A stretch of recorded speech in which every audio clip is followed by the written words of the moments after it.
Michaela C7320 says, what about the most important things? The fights, to get the passes. Well, that's a good point. While I went over which mobs are fire immune, I haven't told you the exact rotations for each boss. So here we are, everything you need to know as a mage in phase 3 for BWL rotations and how to get those juicy pink passes. Before we start, if you are new to Mage and haven't seen my previous phase 1 and 2 Mage guide, I'd recommend you watching that. It has everything you need to know about races, talents, all of the builds, even for dungeons and leveling. So check that one out. Here is the link on the screen right now. But otherwise, onwards to Blackwing Lair. Hopefully you've managed to clear it already and have a rough idea of what the bosses look like. Starting out with Razorgore, generally you don't have to worry about controlling him with the orb, but if you do notice him going loose and people are failing, you might want to blink in and press the orb. Otherwise, what you'll be doing is killing the mobs. Look for AoE opportunities, try to interrupt as many mages as possible. Your raid leader will probably say something like this. Don't save your cooldowns if...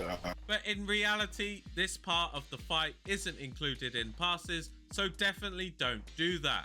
However, it doesn't mean you should just AFK. Trick here is to use as much mana as possible in a really efficient way to kill as much as possible and then look for a big evocation towards the end. After all the eggs have been killed, this is the time to kill Razorgore. A top tip right here is to reset your damage meter so you can see exactly what will reflect on the pass. Fire is the best for this boss, so if you're rocking fire or dual spec, then that's perfect for you. If you're a super sweat and killing him in under 20 seconds, then you will combust straight away and just cast fireball. But if you're a casual, or should I say normal guild, then you should look to get your 5 Scorch debuff stacks before popping your cooldowns and combustion, and then go ham with your fireballs.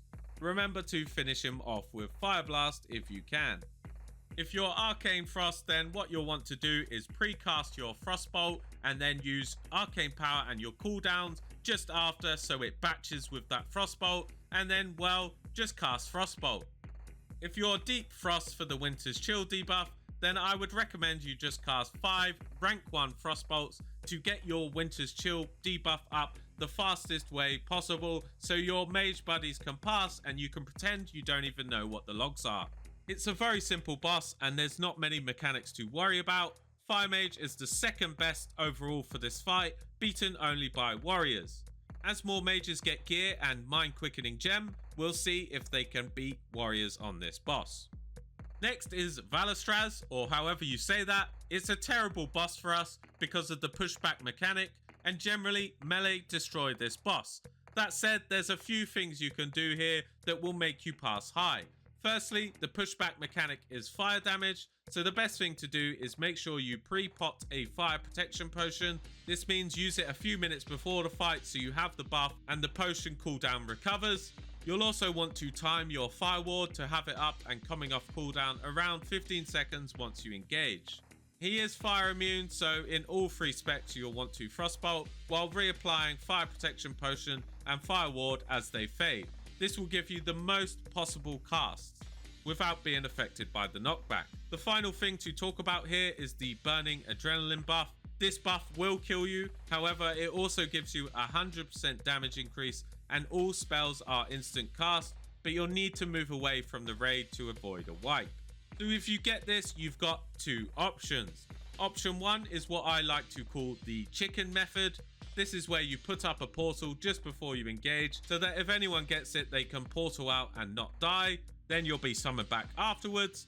However, I don't like this because it makes you look scared, but you will preserve your world buffs. Option 2 is to be the absolute top G and use as many damaging spells as possible. Make sure you blink away from the raid and then go absolutely ham. Whoever does this will get the highest pass. You will lose your world buffs, but you could lock in a nice 100 pass for this boss.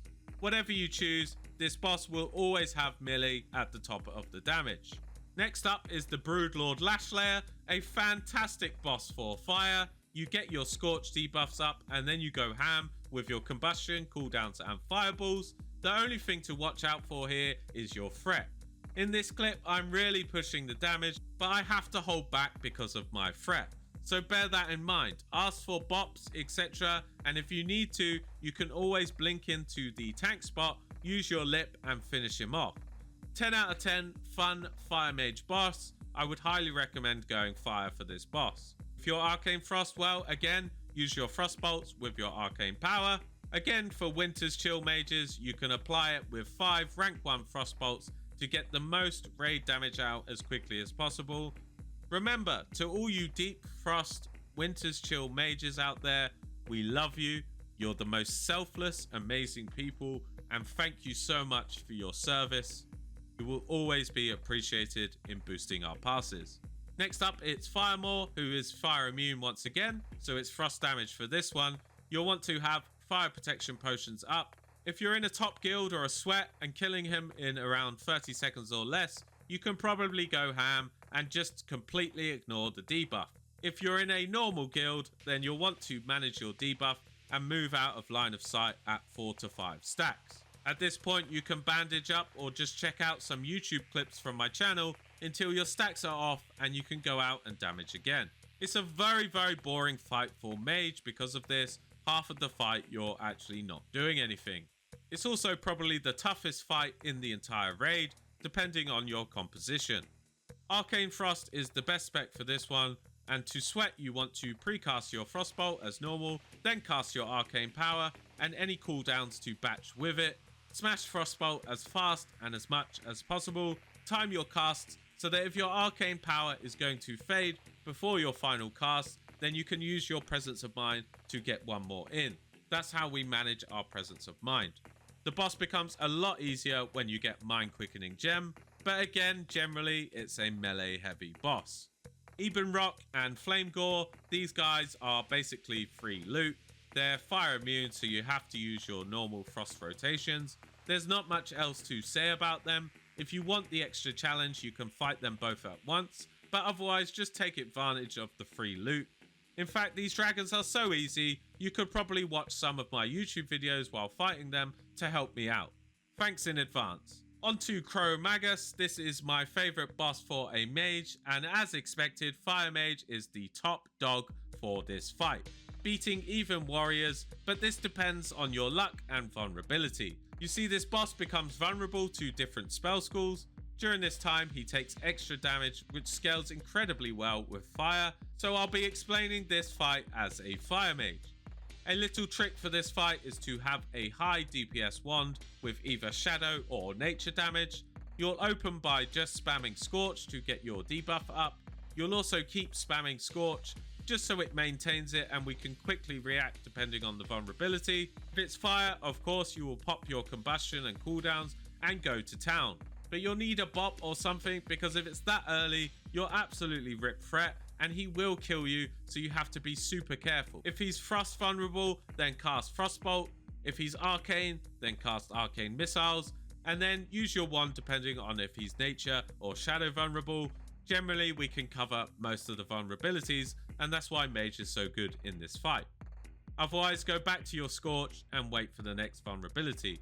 If you're very lucky, he'll become fire vulnerable at the right time and you can get an insane ignite rolled on him. At this point, not only will you pass high, but you'll be the top damage and all your warriors will cry. If you're frost for this boss, you will do the same thing using Frostbolt, then either using Wand, Scorch, Arcane Missiles, depending on what he's vulnerable to. Outside of that, you just want to line of sight his casts.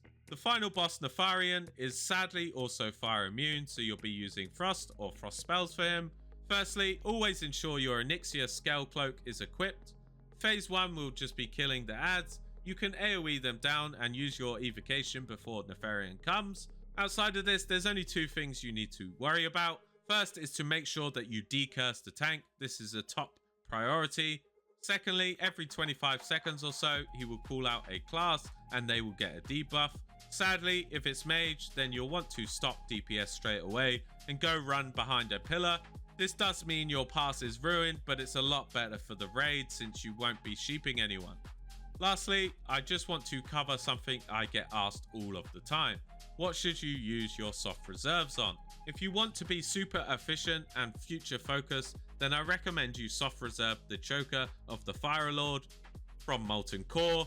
This neck is amazing and it can even be used into Karazhan in TBC, that's how strong it is. The second soft reserve in MC I would use on either the Ring of Spell Power or the Mana Igniting Cord. For Blackwing Lair, you will of course want to reserve the Nefarian's Tear and the Mind Quickening Gem. These two trinkets are the best part of Blackwing Lair, and you'll use them all the way through until the end of Classic, and even into Karazhan in some cases.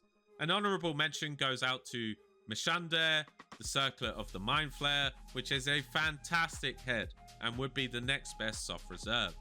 If you made it this far, as always, I just want to give you a thanks and hit the subscribe button if you haven't already. Remember, you can find all the useful information for Mage in my classic spreadsheet in the description. Thanks for watching this video, guys, and have a lovely day.